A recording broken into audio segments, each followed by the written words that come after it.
بسم الله الرحمن الرحيم إن الحمد لله نحمده ونستعينه ونستغفره ونعوذ بالله من شرور أنفسنا وسيئات أعمالنا من يهده الله فلا مضل له ومن يضلل فلا هادي له وأشهد أن لا إله إلا الله وحده لا شريك له وأشهد أن محمدا عبده ورسوله يا أيها الذين آمنوا اتقوا الله حق تقاته ولا تموتن إلا وأنتم مسلمون يا أيها الناس اتقوا ربكم الذي خلقكم من نفس واحدة وخلق منها زوجها وبث منهما رجالا كثيرا ونساء واتقوا الله الذي تساءلون به والأرحام إن الله كان عليكم رقيبا يا أيها الذين آمنوا اتقوا الله وقولوا قولا سديدا يصلح لكم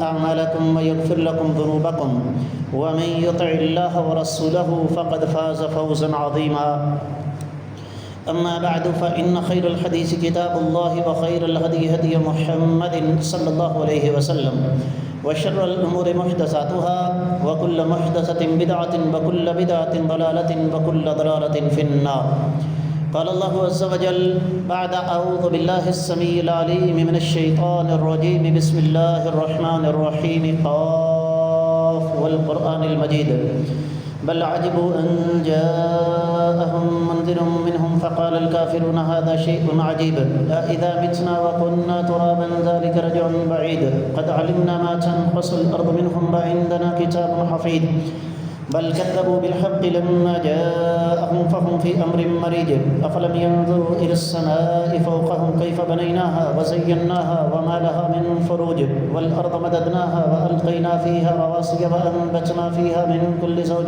بهيج تبصرة وذكرى لكل عبد منيب ونزلنا من السماء ماء مباركا فأنبتنا به جنات وحب الحصيد والنخل باسقات لها طلع نضيد ورزقا للعباد وأحيينا به بلدة ميتا كذلك الخروج كذبت قبلهم قوم نوح وأصحاب الرس وثمود وعاد وفرعون وإخوان لوط وأصحاب الأيكة وقوم تبع كل كذب الرسل فحق وعيد أفعينا بالخلق الأول بل هم في لبس من خلق جديد ولقد خلقنا الإنسان ونعلم ما توسوس به نفسه ونحن أقرب إليه من حبل الوريد إذ يتلقى المتلقيان عن اليمين وعن الشمال قعيد ما يلفظ من قول إلا لديه رقيب عتيد وجاءت سكرة الموت بالحق ذلك ما كنت منه تحيد ونفخ في الصور ذلك يوم الوعيد وجاءت كل نفس معها سائق وشهيد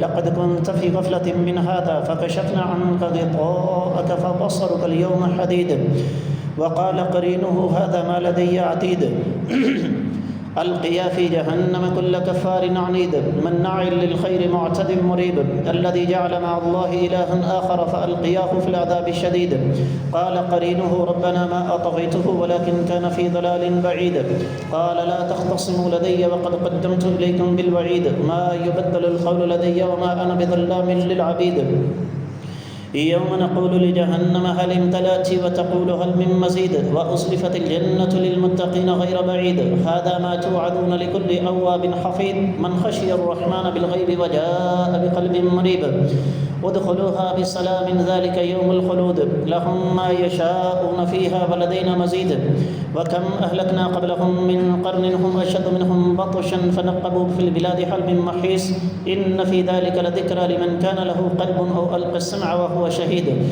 ولقد خلقنا السماوات والأرض وما بينهما في 6 أيام وما مسنا من لغوب فاصبر على ما يقولون وسبح بحمد ربك قبل طلوع الشمس وقبل الغروب ومن الليل فسبحه وأدبار السجود واستمع يوم ينادي المناد من مكان قريب يوم يسمعهم الصيحة بالحق ذلك يوم الخروج إنا نحن نحيي ونميت وإلينا المصير يوم تشقق الأرض عنهم سراعا ذلك حشر علينا يسير نحن أعلم بما يقولون وما أنت عليهم بجبار فذكر بالقرآن من يخاف وعيد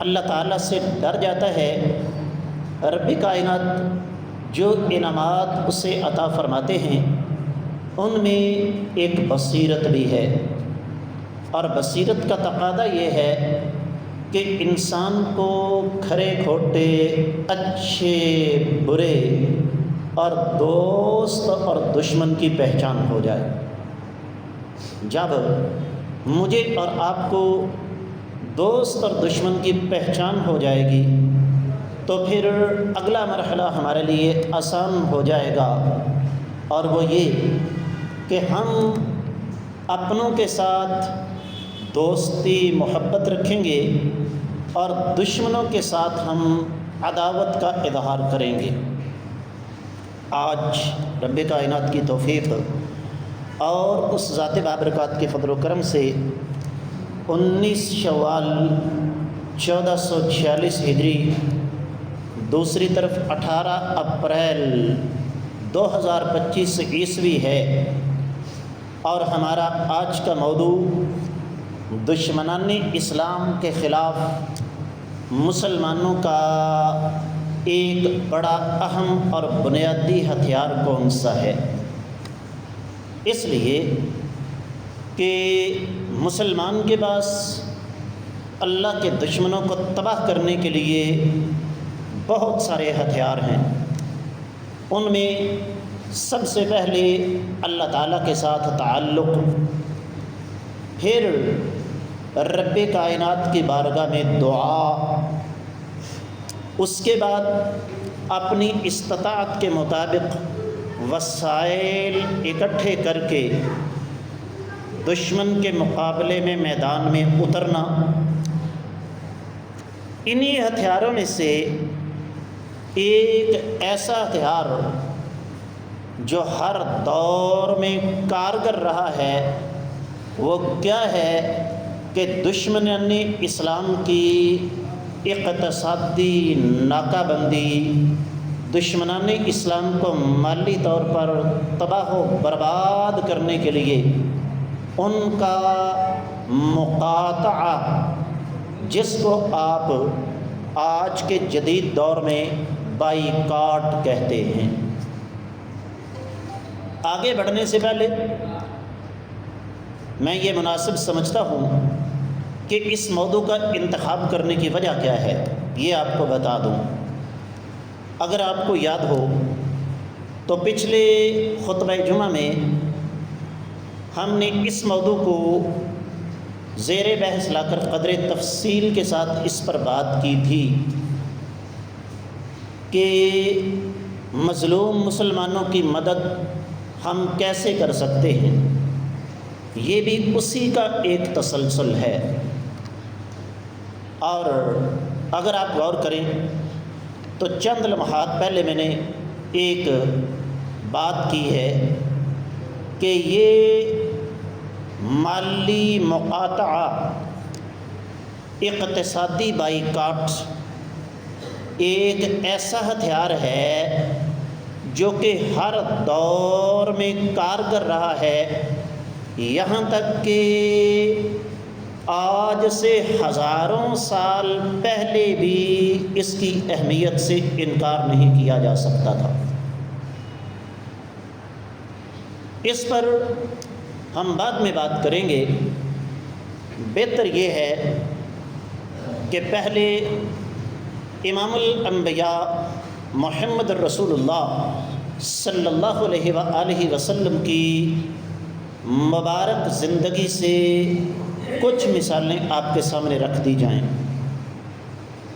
سب سے پہلی مثال،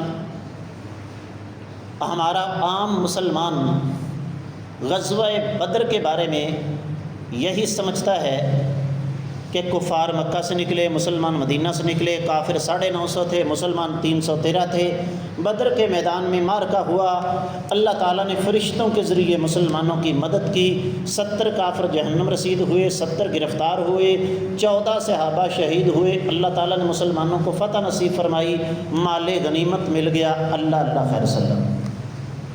بات اتنی سادہ نہیں ہے، یاد رکھیے گا اس وقت مسلمانوں کی کل تعداد 313 سے زیادہ تھی،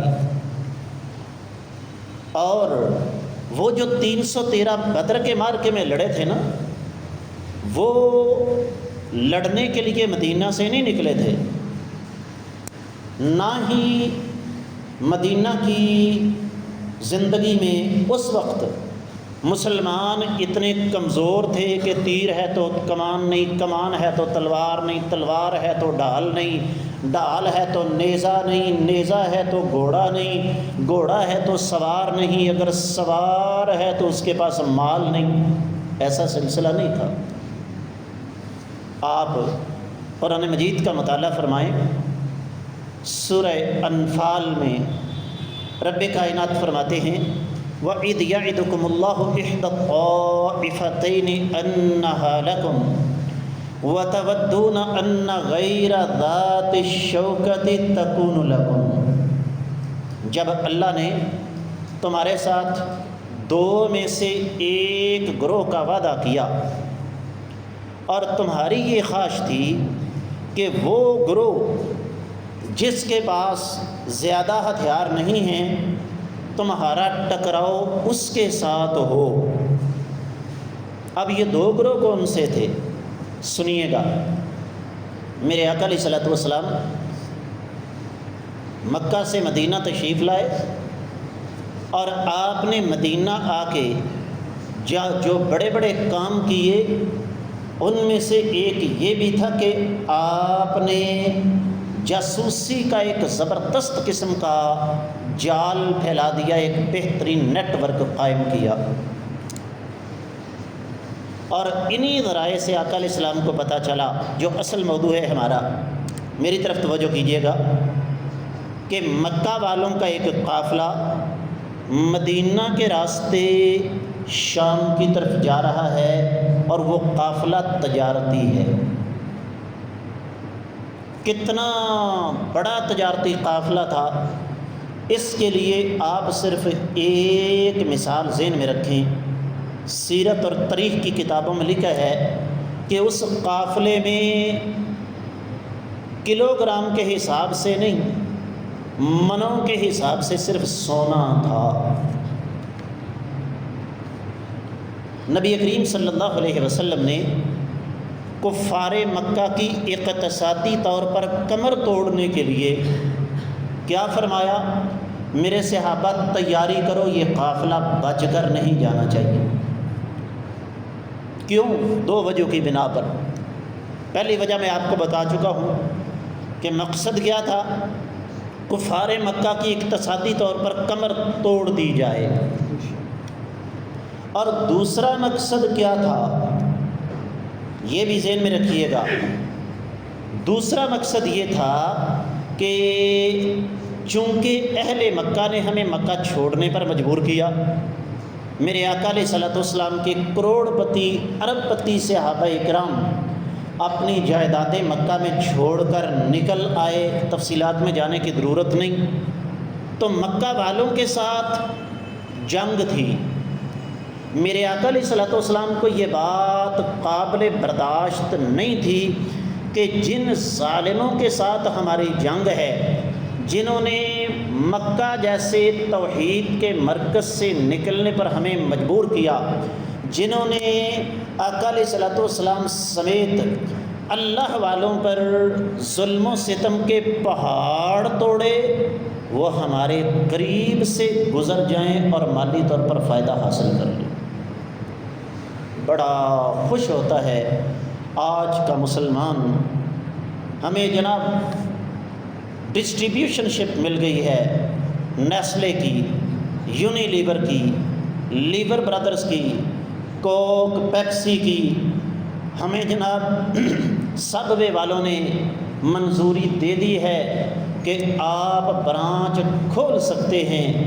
ہمیں جناب فلاں ملٹی نیشنل کمپنی نے اپنا ڈسٹریبیوٹر مقرر کر دیا ہے۔ بہت بڑی بڑی تقریبات نامی گرامی ہوٹلوں کے اندر منعقد ہوتی ہیں، وہاں پر لاکھوں روپیہ اڑایا جاتا ہے۔ کس کام کے لیے؟ کہ جی مجھے مبارکباد دو، مال کافر بنائے گا، فروخت میں کروں گا، کمیشن کے نام پر چونگا مونگا اپنے پاس رکھ لوں گا. یہ چونگا مونگا پنجابی کا لفظ ہے، یہ اپنے پاس رکھ لوں گا، باقی سارے کا سارا مالی فائدہ کافر مجھ سے اٹھائیں گے. آقا علیہ الصلوۃ والسلام کو ایک تجارتی قافلہ کامیابی کے ساتھ جاتا ہوا قابل قبول نہیں. اور آج کا مسلمان او جی میں امپورٹڈ فلاں امپورٹڈ کمپنی ہے، غیر ملکی کمپنی ہے، اس کی ڈسٹریبیوشن شپ ہے میرے پاس، ڈائریکٹ مال میرے پاس آتا ہے، درمیان میں کوئی دلال موجود نہیں ہے، درمیان میں کوئی کمیشن ایجنٹ نہیں، دوسروں کی نسبت میں سستا مال آپ کو دوں گا. آج کے مسلمان کو نبی کریم صلی اللہ علیہ وآلہ وسلم کی سیرت سے سبق حاصل کرنا چاہیے تھا، لیکن پتہ ہی کوئی نہیں. پھر ایک اور مثال لے لیجئے. صحیح بخاری میں کتاب المغازی میں ایک بڑا تفصیلی واقعہ موجود ہے. میں صرف اختصار کے ساتھ اس کی طرف اشارہ کروں گا. سیدنا ثمامہ رضی اللہ تعالیٰ عنہ کو کون نہیں جانتا؟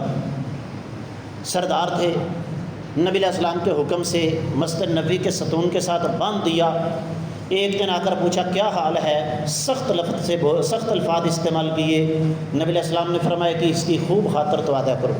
دوسرے دن پھر آقا علیہ السلام نے پوچھا، پھر بدتمیزی سے پیش آیا. تیسرے دن پھر آقا علیہ السلام نے پوچھا، اس نے پھر بدتمیزی کی، کہا اس ثمامہ کو چھوڑ دو. جب چھوڑا گیا تو رسیوں کی بندشوں سے آزاد ہو گیا. آقا علیہ السلام کی میٹھی زبان کی رسیوں سے آزاد نہیں ہو سکا. واپس پلٹ آیا، کلمہ پڑھا، اور کلمہ پڑھنے کے بعد کیا کہنے لگا؟ واللہ لا یأتیکم من الیمامۃ حبۃ حنطۃ حتیٰ یأذن فیہا النبی صلی اللہ علیہ وسلم. مکہ والے یمامہ نامی جگہ سے کھانے کے لیے غلہ منگواتے تھے. کہنے لگا مکہ والو سن لو، جب تک اللہ کے رسول صلی اللہ علیہ وآلہ وسلم اجازت مرحمت نہیں فرمائیں گے تب تک تمہیں گندم کا ایک دانہ بھی نصیب نہیں ہو سکے گا. امام بخاری رحمۃ اللہ علیہ نے صحیح بخاری میں کتاب المغازی میں اس حدیث کو نقل فرمایا. ایک تیسری مثال لے لیجیے. صلح حدیبیہ کی شروط میں سے ایک شرط کیا تھی کہ اگر کوئی غیر مسلم اسلام قبول کر کے مکہ سے مدینہ چلا جائے تو مسلمان اسے واپس کر دیں گے. لیکن اگر کوئی مسلمان مرتد ہو کر مکہ آ جائے گا تو مکہ والے اسے واپس، پتہ ہے نا سب کو. جب یہ شرط نبی علیہ السلام نے فرمایا قبول، سیدنا عمر تڑپ کر کھڑے ہو گئے. آقا یہ بات قابل قبول نہیں، ہمارا آ جائے تو ہم واپس کر دیں، ان کا چلا جائے تو یہ واپس نہ کریں. فرمایا عمر خاموش رہو، جو میں جانتا ہوں وہ تم نہیں جانتے. کیوں؟ جو ہمارا ہوگا مکہ والے مار مار کر اس کا حلیہ بگاڑ دیں گے تو بلال کی طرح ڈٹا رہے گا، اسلام سے پھرے گا نہیں. اور جو ہمیں چھوڑ کر چلا گیا ان کے پاس، ہمیں اس کی ضرورت. سیدنا عباد بن بشیر رضی اللہ تعالیٰ عنہ اسلام قبول کر کے مدینہ تشریف لائے. مکہ والوں نے پیچھے 2 بندے بھیج دیے کہ جی آپ کا ہمارا معاہدہ ہے، ایگریمنٹ ہے کہ آپ جو مسلمان مدینہ آئے گا اسے واپس کر دیں گے. فرمایا جاؤ لے جاؤ. نبی علیہ السلام کے صحابی تڑپ رہے ہیں، آقا مجھے واپس نہ کیجیے، میں بڑی مشکل ان کی زنجیریں توڑ کر ان کی قید سے نکلا ہوں. کہا محمد صلی اللہ علیہ وسلم معاہدوں کے پابند ہے. اب جب ان کو پتہ چلا کہ یہاں تو بات نہیں سنی جا رہی، نبی علیہ الصلوۃ والسلام کا یہ صحابی کمانڈو تھا. نہیں پتہ آج کے مسلمان کو آقا علیہ الصلوۃ والسلام کے دور کی کمانڈو کارروائیاں کون کون سی ہیں. دماغ کو بیدار رکھا، راستے میں ایک جگہ پڑاؤ ڈالا. آج کا دور تو تھا نہیں کہ 4 سے 5 گھنٹے کے اندر مدینہ سے مکہ بندہ پہنچ جائے. تو راستے میں ایک جگہ رکے، موقع پا کر نبی علیہ السلام کے ایسے صحابی نے انہی میں سے ایک کی تلوار نکال لی، بجلی کی تیزی سے اس کی گردن اڑا دی. دوسرا گھبرا کے بھاگ گیا. اب یہ صحابی رسول صلی اللہ علیہ وسلم راستے میں بیٹھ گئے ہیں. تھوڑی دیر کے بعد، کچھ دنوں کے بعد ایک اور صحابی آیا مکہ سے، مسلمان ہو کر. کدھر؟ مدینہ. کہا خبردار مدینہ نہ جائیے، واپس ہو جاؤ گے. وہ بھی وہاں بیٹھ گیا. ہوتے ہوتے یہ چند افراد کا باقاعدہ ایک جتھا بن گیا، چند افراد کی ایک جماعت بن گئی، اور راستے میں بیٹھے ہوئے تھے. جو بھی مکہ والوں کا تجارتی قافلہ آتا اسے لوٹ لیتے. مکہ والوں کو پتہ چلا کہ ہمارا راستہ بند ہو چکا ہے، بھاگے اللہ کے رسول صلی اللہ علیہ وسلم کے پاس. توجہ چاہوں گا، کیا خیال ہے جی؟ نبی علیہ الصلوۃ والسلام ایک پیغام بھیجتے راستے میں بیٹھے ہوئے ان صحابہ کرام کو کہ اٹھو، چھوڑ دو راستہ. کیا صحابہ کرام کی مجال تھی کہ وہ وہاں بیٹھے رہتے بھائی؟ لیکن نبی علیہ السلام نے کیا فرمایا؟ فرمایا میرا تمہارا معاہدہ یہ ہے کہ جو مسلمان مکہ سے مدینہ آئے گا میں اسے واپس کروں گا. میرے پاس تو آئے ہی نہیں. اس سے کیا پتہ چلتا ہے؟ اس سے پتہ یہ چلتا ہے کہ کائنات کے امام صلی اللہ علیہ وسلم کو یہ بات پسند تھی کہ میرے صحابہ کرام کی وہ جماعت وہاں بیٹھی رہے اور ان مکہ والوں کا اقتصادی مقاطعہ، اقتصادی طور پر ان کا بیڑا غرق کرتی رہے، ان کے تجارتی قافلوں کو لوٹتی رہے. وقت چونکہ مختصر ہوتا ہے، اس لیے میں انہی 3 مثالوں پر اکتفا کر کے بات کو آگے بڑھاؤں گا. جو چیز میں آپ کو یہاں پر سمجھانا چاہتا ہوں وہ کیا ہے؟ میں نے بتایا نا آپ کو کہ دلائل بہت سارے ہیں، لیکن گھڑی کی سوئیوں کو دیکھ کر چلنا پڑتا ہے. جو ہمارے بھائی یہ کہتے ہیں کہ جی آج یہ KFC، یہ میکڈونلڈ، یہ یونیلیور، یہ لیور بردرز، یہ نیسٹلے، جناب ان کے ڈسٹریبیوٹر تو پاکستانی ہیں، آپ ان کا مقاطعہ کر کے، ان کا بائیکاٹ کر کے اپنے ملک کا نقصان کر رہے ہیں. کبھی ہم نے اس بات پر غور کیا ہے کہ ان مصنوعات کو استعمال کر کے ہم کیا کر رہے ہیں؟ اپنے مظلوم مسلمان بھائیوں کے لیے اسلحہ مہیا کر رہے ہیں. ہمارے پاکستان میں ایک کہاوت ہے، منہ میں زبان اور بندہ جھوٹا پڑ جائے. کہتے ہیں جی اصل بات یہ ہے کہ پاکستان کے پاس ان مصنوعات کا متبادل کوئی نہیں. بالکل جھوٹ، بے اساس، بے بنیاد اور غلط بات ہے. اور جب ہم نے ثابت کر دیا کہ ہر پروڈکٹ کا متبادل موجود ہے اور قیمت بھی کم ہے، پھر اگلا عذر ہمارے پاس آ گیا، کیا؟ او جی جو مزہ ان مصنوعات کا ہے وہ ان میں نہیں ہے. اب اس کا جواب دینے کی ضرورت ہے. کبھی ان یہودی کمپنیوں کی چیزیں استعمال کرتے ہوئے ہم نے سوچا ہے کہ یہ ہم مصنوعات استعمال نہیں کر رہے، یہ اپنے چھوٹے چھوٹے معصوم بچوں کا خون پی رہے ہیں، اپنے مسلمان بھائیوں کی بوٹیاں نوچ نوچ کر کھا رہے ہیں. پھر اور بڑے عذر ہیں ہمارے پاس. کیا کہتے ہیں جی؟ بات اصل میں یہ ہے کہ آپ یہ فیس بک، یہ واٹس اپ، یہ ٹویٹر، یہ ایمو، یہ انسٹاگرام، یہ سوشل میڈیا استعمال کرتے ہیں، یہ بھی تو انہی کے ہیں، ان کو بھی چھوڑ دیں۔ بات پھر ہوئی ہے جو پرانا مسئلہ ہزاروں سال پہلے سے چلا آ رہا ہے کہ میں جو کچھ کر رہا ہوں اسلام یہ کہہ دے کہ تم بالکل ٹھیک کر رہے ہو۔ ہر بندے کی یہی خواہش ہے۔ گزارش یہ ہے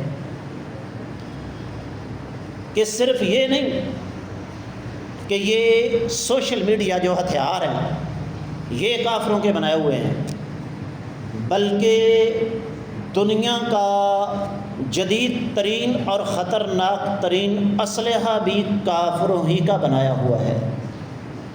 کیا خیال ہے پھر اسے بھی استعمال کرنا چھوڑ دیا جائے؟ کوئی اس بات سے اتفاق کرے گا؟ وہ پرانی بات ہے۔ 1979 میں جب روس نیا افغانستان آیا نا تو ہمارے افغانی بھائی بیچارے سادہ لوگ 2-3 مارکوں میں روسیوں سے کلاشنکوفیں چھینی گئیں تو انہوں نے پکڑ کے دریا میں پھینک دی، یہ پلید ہے۔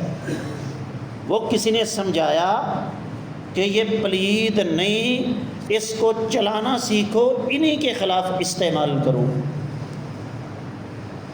سوشل میڈیا کے یہ جتنے پلیٹ فارمز ہیں اگر ان کو استعمال کیے بغیر امت مسلمہ کی آواز بلند ہو سکے، اللہ کی قسم ہم آج ہی ان کو چھوڑ دیں۔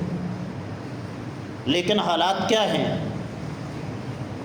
میں بھی جانتا ہوں، آپ بھی جانتے ہیں کہ مسلمان تو مسلمان کافروں کے ملکوں میں اسی سوشل میڈیا پر آنے والی تصاویر، اسی سوشل میڈیا پر آنے والی ویڈیوز جو ایک کمزور دل انسان دیکھ نہیں سکتا، ان کی وجہ سے باقاعدہ طور پر احتجاج ہو رہا ہے۔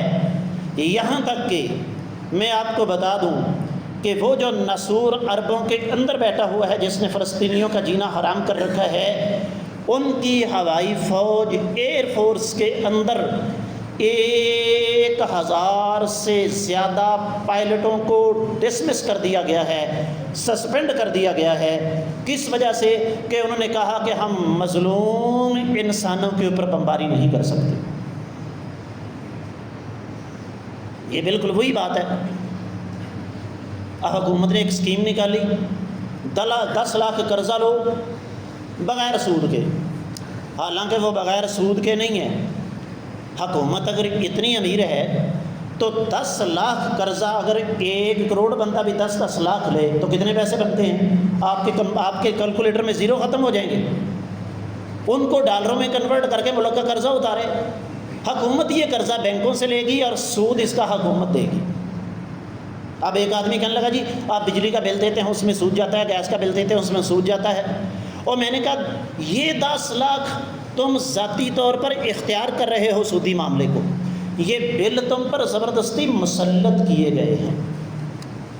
تو عرض کرنے کا مطلب یہ ہے کہ ہر وہ چیز جس سے امت مسلمہ کو نقصان ہوتا ہے اور کافر اس چیز سے فائدہ اٹھا رہے ہیں، اس کا بائیکاٹ، اس کا مقاطعہ ضروری ہے۔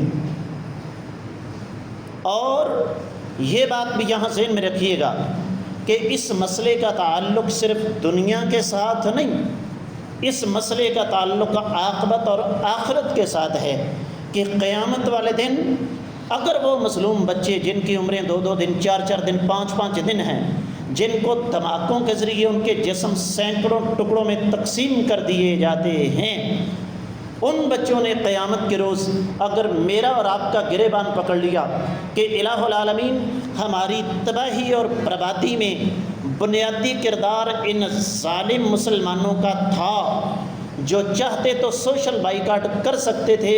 ایک مثال دے کر بات کو ختم کروں گا۔ پاکستان میں ایک محتاط اندازے کے مطابق ایک دن کی کوکا کولا کی سیل 40 ارب روپیہ تھی، جو آج گر کر 2 ارب پر آ گئی ہے۔ کمپنیاں سر جوڑ کر بیٹھ گئی ہیں، اس مسئلے کا حل کیا کیا جائے۔ ایک دن کا 38 ارب کا نقصان آپ کر رہے ہیں ان کا۔